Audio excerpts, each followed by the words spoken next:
I want to turn to first to the war in Ukraine. We'll get to 100 days issues in a minute, but I want to start with Ukraine, and I want to remind you at home about Trump's evolving views on ending the war that Russia started against Ukraine. Why don't you listen in? Before I even arrive at the Oval Office, I will have the disastrous war between Russia and Ukraine settled. You're not in a good position. You don't have the cards right now. With us, you start having cards. You're gambling with the lives of millions of people. You're gambling with World War III. If they're serious about peace, either side or both, we want to help. If it's not going to happen, then we're just going to move on. You have no idea what pressure I'm putting on Russia. We're putting a lot of pressure. Can you maybe tell us that? We're putting a lot of pressure on Russia. And then, just as one additional note, Trump posted this on Truth Social on Thursday, quote, "I am not happy with the Russian strikes on Kyiv." There was a fatal attack the night before. "Not necessary and very bad timing." And this is the notable part. "Vladimir, stop." All capital letters. Stop. 5,000 soldiers a week are dying. Let's get the peace deal done, all caps. Steve, you've covered foreign affairs for a while and American presidents and their role in the world. Have you ever seen this approach, telling Vladimir Putin to stop? And do you think that this has any effect whatsoever? I don't think he's likely to stop. Yes. No, I mean, what was notable about that, actually, I think, is what preceded it. Remember, going back to Easter weekend, Vladimir Putin declared a ceasefire, then violated the ceasefire promptly, didn't adhere to his own ceasefire. And Donald Trump put out a statement 2 days later blasting Volodymyr Zelenskyy as the problem, as the obstacle here, which was sort of typical of the way that Trump has talked about the conflict from the beginning. He very clearly blames the Ukrainians and hasn't been critical of Vladimir Putin. I thought that was sort of the harshest criticism we've seen of Vladimir Putin from Donald Trump, but I don't think it was very substantive. I think he was sort of embarrassed into having to say something because Putin continues to attack, despite the fact that Donald Trump says he wants peace. Caitlin, how far can Vladimir Putin push Trump before he actually takes Ukraine's side?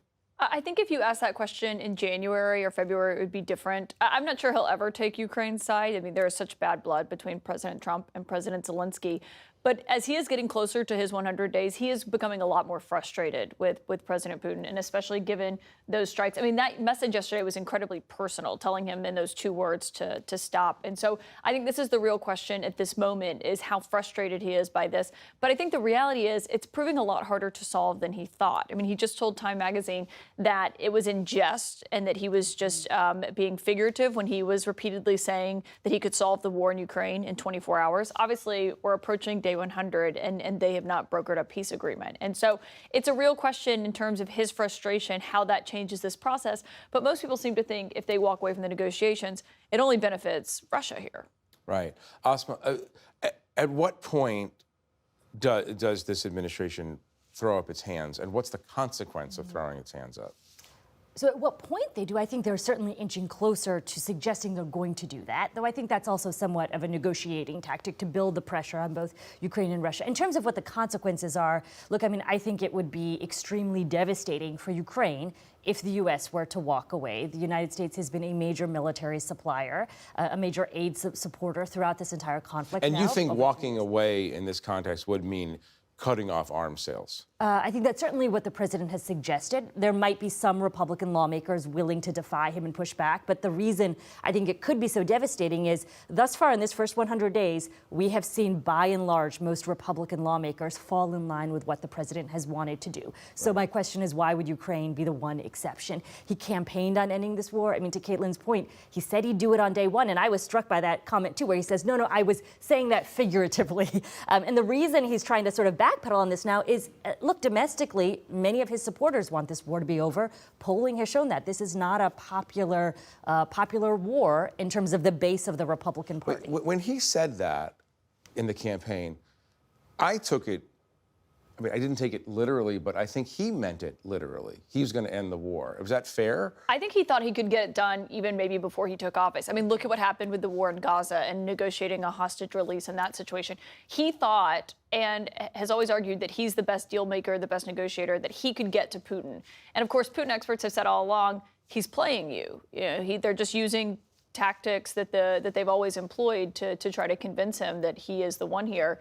When really, what other world leaders have been telling Trump is that Putin is stalling and delaying and using this negotiation to just carry out his goals in Ukraine. I think if you're Donald Trump and you know coming in that you're prepared to make multiple concessions to Vladimir Putin and to Russia, you think, I'm going to be generous to Putin. He'll agree to do this, and we'll cut off or threaten to cut off arms to Ukraine. I can do this quickly. Is this a kind of a classic? We see this in foreign policy throughout history.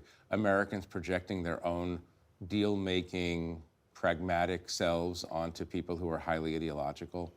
Yeah, I think it is, but it's even sort of more so because it's Donald Trump. It's his own personal sense of his deal-making abilities. Right. He, literally wrote or has his name on The Art of the Deal. Right. And Ashley, one more question on this. Just remind us why there's such bad blood between Trump and Zelenskyy, or probably the more accurate way of putting this is, why does Trump dislike the man so much?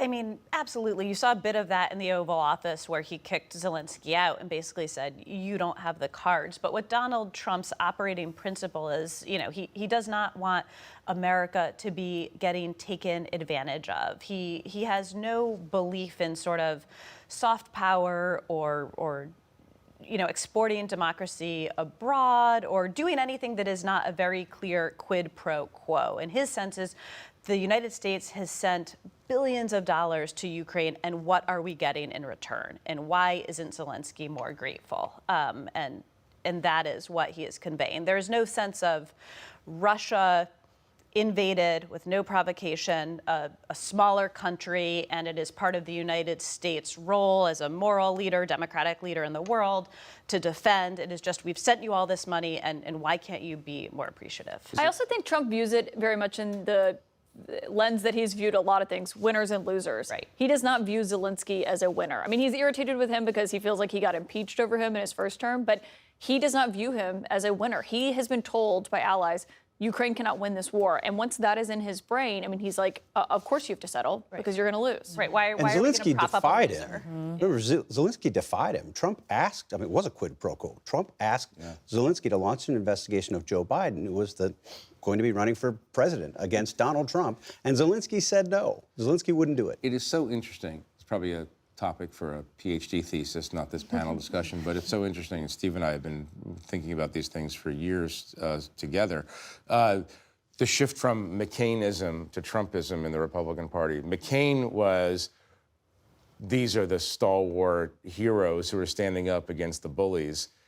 And that was the ethos of the Republican Party. And now the ethos of the Republican Party is great powers. Everybody else who is in the orbit of a great power just suffers.